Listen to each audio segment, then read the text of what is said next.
Hello everyone. आज हम सीखेंगे कि आप अपना डेली रूटीन इंग्लिश में किसी को भी कैसे बता सकते हैं। तो देखिए गाइस, आप सुबह उठने से लेकर सोने तक क्या करते हैं बताने के लिए इन शब्दों का प्रयोग करें। तो ये बेसिकली ऐसे वर्ड्स हैं जिनकी मदद से आप अपना डेली रूटीन किसी से भी बता सकते हैं। तो सबसे पहला वर्ड है देन। इसका मतलब होता है फिर। उसके बाद है एज सून एज। इसका मतलब होता है जैसे ही।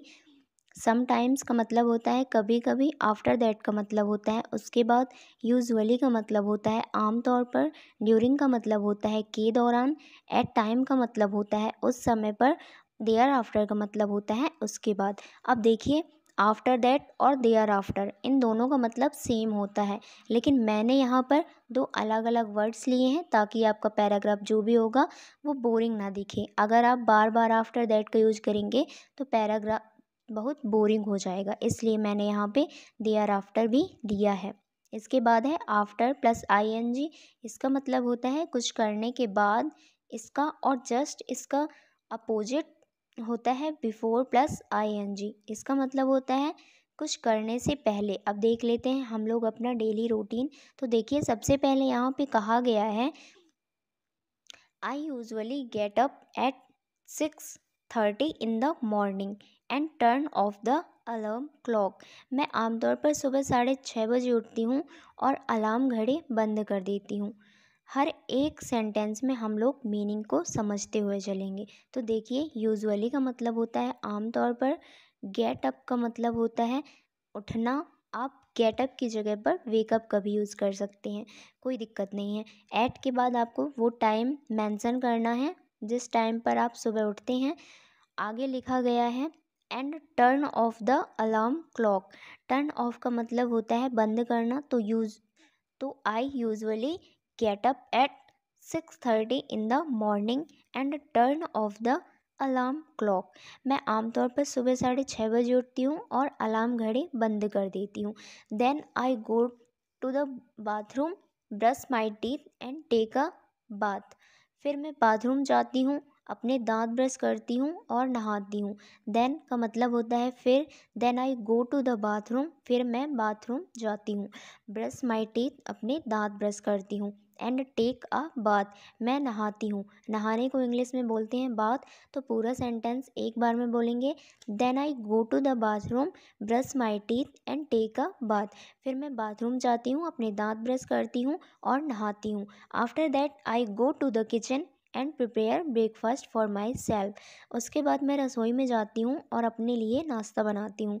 आफ्टर दैट का मतलब होता है उसके बाद। आई गो टू द किचन, उसके बाद मैं रसोई में जाती हूँ एंड प्रिपेयर ब्रेकफास्ट और नाश्ता बनाती हूँ for myself. For myself का मतलब होता है अपने लिए। After that I go to the kitchen and prepare breakfast for myself. उसके बाद मैं रसोई में जाती हूँ और अपने लिए नाश्ता बनाती हूँ। I like to have bread and tea for breakfast.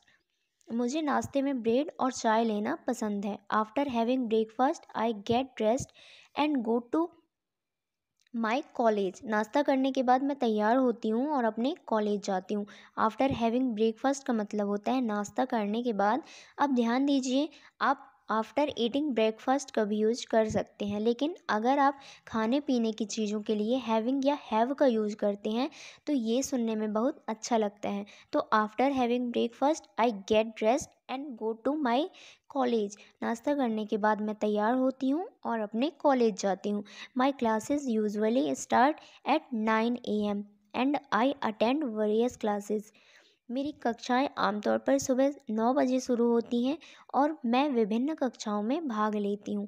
देखिए यहाँ पे माई क्लासेस यूजुअली स्टार्ट का मतलब है मेरी कक्षाएं आमतौर पर स्टार्ट होती हैं एट 9 AM का मतलब सुबह 9 बजे। And I attend various classes. Attend का मतलब होता है मैं भाग लेती हूँ। वेरियस क्लासेस, वेरियस का मतलब होता है विभिन्न कक्षाओं में भाग लेती हूँ। तो my classes usually start at 9 AM and attend various classes. मेरी कक्षाएं आमतौर पर सुबह 9 बजे शुरू होती हैं और मैं विभिन्न कक्षाओं में भाग लेती हूँ।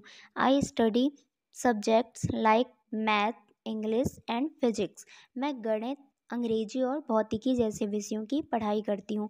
देखिए गाइस, जो डेली रूटीन होता है वो हमेशा सिंपल प्रेजेंट टेंस में होता है। इसलिए आप ध्यान से देखिए, जो मेन वर्ब है उसमें कहीं भी हम लोगों ने एस या एस यूज़ नहीं किया है, क्योंकि हमारा सब्जेक्ट यहाँ पे आई है। यहीं पे हमारा सब्जेक्ट सिंगुलर पर्सन होता, मतलब ही सी या किसी का नाम होता, तो हम लोग एस या एस लगाते। जैसे कि अगर मान लीजिए हमारा सब्जेक्ट सी होती, तो हम लोग बोलते सी स्टडीज़। अब देखिए आगे डेली रूटीन में कहा गया है, during my break time I usually meet my friends in cafeteria. अपने ब्रेक के समय में मैं आमतौर पर कैफेटेरिया में अपने दोस्तों से मिलती हूँ। देखिए, ड्यूरिंग का मतलब होता है के दौरान या के समय। तो ड्यूरिंग माई ब्रेक टाइम मतलब अपने ब्रेक के समय में मैं, आई यूजुअली मतलब मैं आमतौर पर, मीट माई फ्रेंड्स मतलब अपने दोस्तों से मिलती हूँ। कहाँ?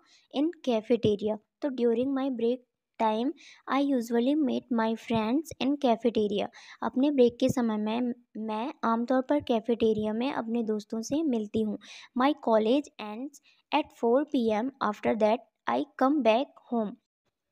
मेरा कॉलेज शाम 4 बजे ख़त्म होता है, उसके बाद मैं घर लौट आती हूँ। My college ends at 4 PM मतलब मेरा कॉलेज शाम 4 बजे ख़त्म होता है। आफ्टर दैट का मतलब होता है उसके बाद। आई कम बैक होम मतलब मैं घर लौट आती हूँ। My college ends at 4 PM। After that I come back home. As soon as I come home, my mother gives me a glass of water and ask how was my day। जैसे ही मैं घर आती हूँ, मेरी माँ मुझे एक गिलास पानी देती है और पूछती है कि मेरा दिन कैसा रहा। यहाँ पे देखिए, एज सून एज का मतलब होता है जैसे ही। As soon as I come home मतलब जैसे ही मैं घर आती हूँ। My mother gives me a glass of water. मेरी माँ मुझे एक गिलास पानी देती है। एंड आस्क और पूछती है, हाउ वॉज माई डे मेरा दिन कैसा रहा। Thereafter I take some rest. उसके बाद मैं थोड़ा आराम करती हूँ। देयर आफ्टर का मतलब होता है उसके बाद। आई sit on the couch and watch my favourite TV show. मैं सोफे पर बैठती हूँ और अपना पसंदीदा टीवी शो देखती हूँ। आई सिट का मतलब होता है मैं बैठती हूँ। ऑन द काउच मतलब सोफे पर। सोफे को इंग्लिश में बोलते हैं couch. And watch my favourite TV show और अपना पसंदीदा टीवी शो देखती हूँ। तो I sit on the couch and watch my favourite TV show sometimes. I also listen to music. It helps me to relax after a long day of studying. कभी कभी मैं संगीत भी सुनती हूँ। यह मुझे पूरे दिन की पढ़ाई के बाद आराम महसूस करने में मदद करता है। यहाँ पे देखिए, समटाइम्स का मतलब होता है कभी कभी। I also listen to music मतलब मैं संगीत भी सुनती हूँ। ऑल्सो का मतलब होता है भी। इट हेल्प्स मी मतलब यह मदद करता है किसमें? टू रिलैक्स आराम करने में। After a long day of studying पूरे दिन की पढ़ाई के बाद। तो sometimes I also listen to music. It helps to relax after a long day of studying. In the evening I help my mom with the household works. शाम को मैं घर के कामों में अपनी माँ की मदद करती हूँ। इन द इवनिंग का मतलब है शाम के टाइम या शाम के समय।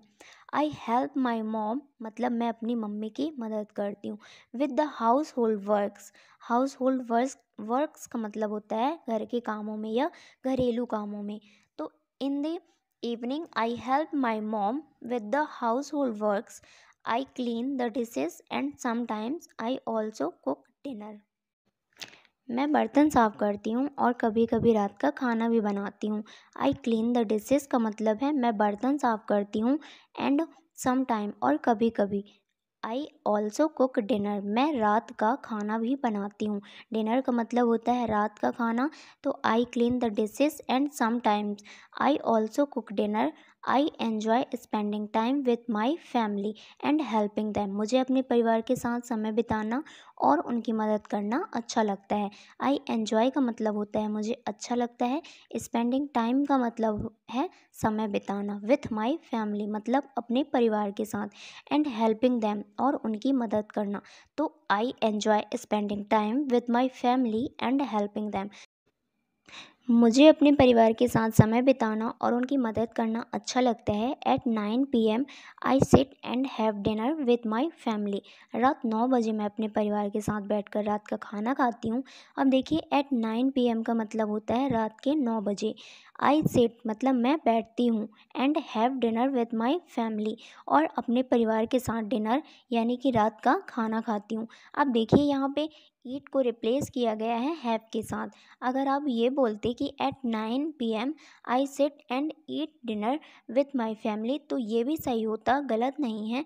लेकिन आप जब स्पोकन इंग्लिश की बात करते हैं तो ज़्यादातर स्पोकन इंग्लिश में खाने पीने की चीज़ों के लिए हैव या हैविंग का यूज़ करते हैं, इसलिए मैंने यहाँ पे हैव का यूज़ किया है। We all sit together and talk about the whole day. हम सब एक साथ बैठते हैं और पूरे दिन के बारे में बात करते हैं। वी ऑल हम सब सिट टुगेदर एक साथ बैठते हैं। टुगेदर का मतलब होता है एक साथ और सिट का मतलब होता है बैठना। तो वी ऑल सिट टुगेदर हम सब एक साथ बैठते हैं एंड टॉक और बात करते हैं अबाउट द होल डे पूरे दिन के बारे में। होल डे का मतलब होता है पूरे दिन और अबाउट का मतलब के बारे में। तो एक साथ बोलेंगे we all sit together and talk about the whole day. हम सब एक साथ बैठते हैं और पूरे दिन के बारे में बातें करते हैं। अभी मैं आपको हर एक सेंटेंस में एक एक लाइन तोड़ तोड़ कर समझा रही हूँ, लेकिन लास्ट में हम लोग पूरा डेली रूटीन एक साथ पढ़ेंगे और फ्लुएंसी के साथ पढ़ना है, ठीक है। After dinner I brush my teeth. रात के खाने के बाद मैं अपने दांत ब्रश करती हूँ। आफ्टर डिनर का मतलब रात के खाने के बाद। आई ब्रश माई टीथ मतलब मैं अपने दांत ब्रश करती हूँ।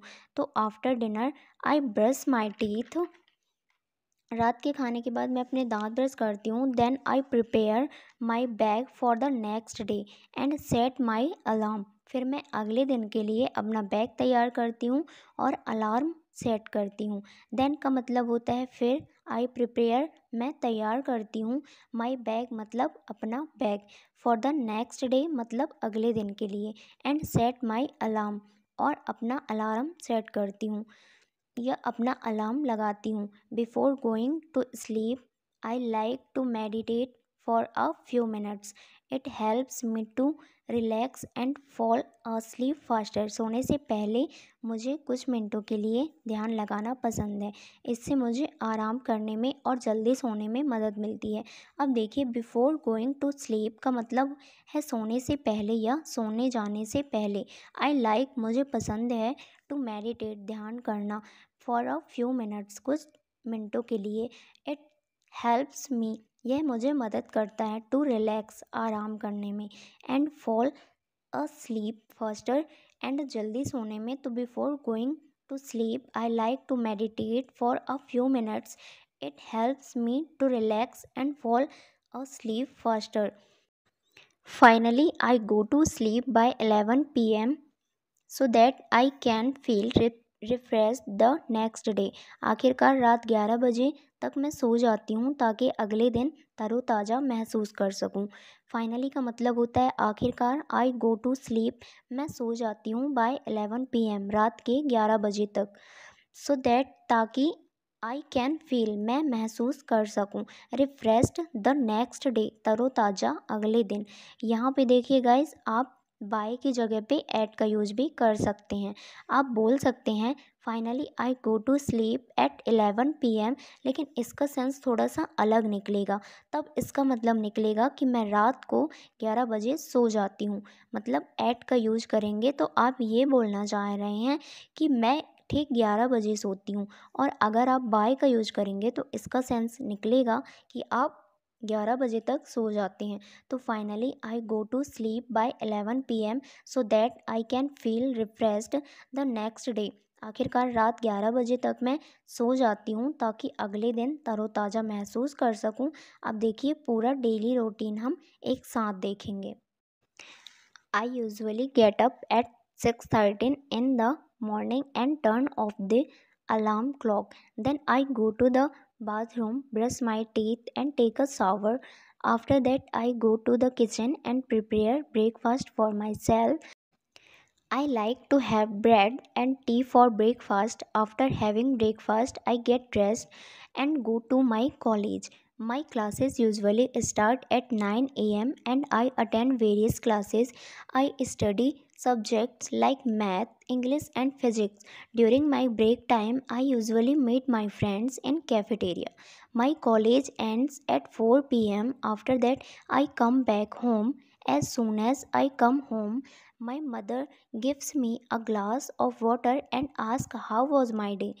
Thereafter, I take some rest. I sit on the couch and watch my favorite TV show. Sometimes I also listen to music. It helps me to relax after a long day of studying. In the evening, I help my mom with the household works. I clean the dishes and sometimes I also cook dinner. I enjoy spending time with my family and helping them. At 9 p.m., I sit and have dinner with my family. We all sit together and talk about the whole day. After dinner, I brush my teeth, then I prepare my bag for the next day and set my alarm before going to sleep. I'd like to meditate for a few minutes. It helps me to relax and fall asleep faster. Finally, I go to sleep by 11 p.m. so that I can feel refreshed the next day. तो आप भी इन words का use करके अपना daily routine prepare करिए। इससे आपकी English speaking में बहुत हेल्प मिलेगी, क्योंकि आप पूरा डेली रूटीन बता रहे हैं। आप सुबह से रात तक क्या करते हैं, आप वो सब कुछ बता रहे हैं। सो गाइस, आज की वीडियो में बस इतना ही। आई होप ये वीडियो आप लोगों के लिए बहुत हेल्पफुल रही होगी। ये वीडियो अगर आपको पसंद आई हो तो प्लीज़ लाइक कीजिएगा और हमारे चैनल को सब्सक्राइब करना बिल्कुल ना भूलें। Thanks for watching.